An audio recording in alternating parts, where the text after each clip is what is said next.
राहुल गांधी एक बार फिर विदेशी दौरे से लौट आए हैं। विदेश दौरे करना सामान्य होता है, पर उन्हें सीक्रेट रखना असामान्य बात है, वो भी बात जब भारत जैसे बड़े देश के प्रमुख विपक्षी नेता की हो।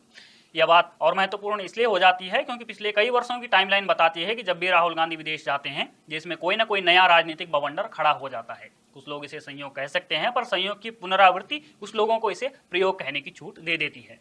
राहुल गांधी उज्बेकिस्तान के दौरे पर गए, पर यह खबर मीडिया में तब आई जब वो उज्बेकिस्तान से लौटते हुए एयरपोर्ट पर देखे गए। एएनआई की ओर से यह खबर दी गई है और ऐसे समय में जब राजस्थान और छत्तीसगढ़, जहां कांग्रेस की सरकार है, इन दो राज्यों सहित टोटल 5 राज्यों में विधानसभा चुनाव प्रचार अपने चरम पर है और राहुल गांधी कांग्रेस के स्टार प्रचारक हैं। इसलिए अब भारत के हर आम आदमी की तरह हमारे या आपके मन में भी सबसे पहले यही सवाल गूंजेगा कि ऐसे समय में राहुल गांधी आखिर उज्बेकिस्तान करने क्या गए थे। न वे भारत सरकार की तरफ से किसी प्रतिनिधिमंडल में शामिल हैं और न ही विपक्षी दल की तरफ से उन्हें नियुक्त किया गया है। यहाँ तक कि वे स्वयं अपनी पार्टी कांग्रेस में भी किसी आधिकारिक पद पर नहीं है। तो फिर सवाल वही कि राहुल गांधी उज्बेकिस्तान क्या करने गए हैं। वहाँ तो उनकी नानी का घर भी नहीं है।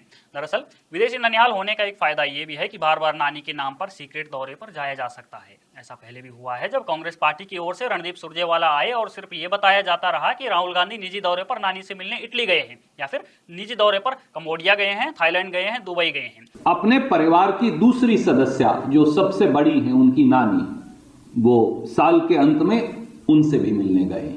लेकिन इस बार तो सुरजेवाला भी नहीं आए और न जयराम रमेश आए, जिन्हें सुरजेवाला की जगह बिठा दिया है। इस बार भी कयास लगाए जा रहे हैं कि कांग्रेस पार्टी यही कहेगी कि राहुल गांधी निजी दौरे पर गए हैं। अब आप सोचिए कि आज तक भारतीय राजनीति के इतिहास में किस नेता ने इतने सीक्रेट विदेश दौरे किए हों। और राहुल गांधी से तो ये सवाल अधिक मजबूती से इसलिए भी उठाना चाहिए कि पिछले कुछ महीनों से वह स्वयं को भारत का आम आदमी दिखाना चाह रहे हैं, लेकिन दिख नहीं रहे हैं। मीडिया स्पेस लेकर वह बनना आम आदमी चाह रहे हैं ताकि लोग उनमें वो देख पाएं जो वो हैं ही नहीं। वो क्या नहीं है? राहुल गांधी एक आम किसान नहीं है, राहुल गांधी एक कुली नहीं है, न वे गाड़ी बनाने वाले मैकेनिक हैं और न ही वह एक कारपेंटर हैं। तो वो क्या हैं? वो सोने का चम्मच लेकर पैदा हुए एक शहजादे हैं, जिन्हें अपनी राजनीति का अस्तित्व बचाने के लिए बार बार विदेशी टूर की जरूरत पड़ती है। विडंबना यह है कि ये विदेशी टूर ही उनकी राजनीति को पप्पू साबित करते हैं।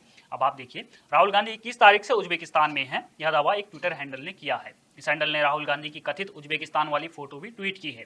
अब सोचिए, राहुल गांधी उज्बेकिस्तान में है और उनके सभी सोशल मीडिया हैंडल्स पूरी तरह से ये दिखा रहे हैं कि राहुल गांधी भारत की राजनीति में पूरी तरह से एक्टिव हैं। वे भारत की जनता को ये दिखा रहे हैं कि सत्यपाल मलिक के साथ इंटरव्यू कर रहे हैं। राहुल गांधी बार बार भारतीयों के बौद्धिक स्तर को कम आंकते हैं। यह बुद्धिमत्ता का उदाहरण है या फिर भूल का, इसका फैसला सब अपनी अपनी तरह से करेंगे। अब जब राहुल गांधी लौट आए हैं तो उम्मीद है कि वह बता ही देंगे कि उज्बेकिस्तान में क्या करने गए थे। अगर राहुल गांधी नहीं बताना चाह रहे तो उनके पास एक विकल्प भी है कि वह सत्यपाल मलिक से जो चाहें वो बुलवा दें। बने रहिए हमारे साथ, देखते रहिए द पैम्फलेट।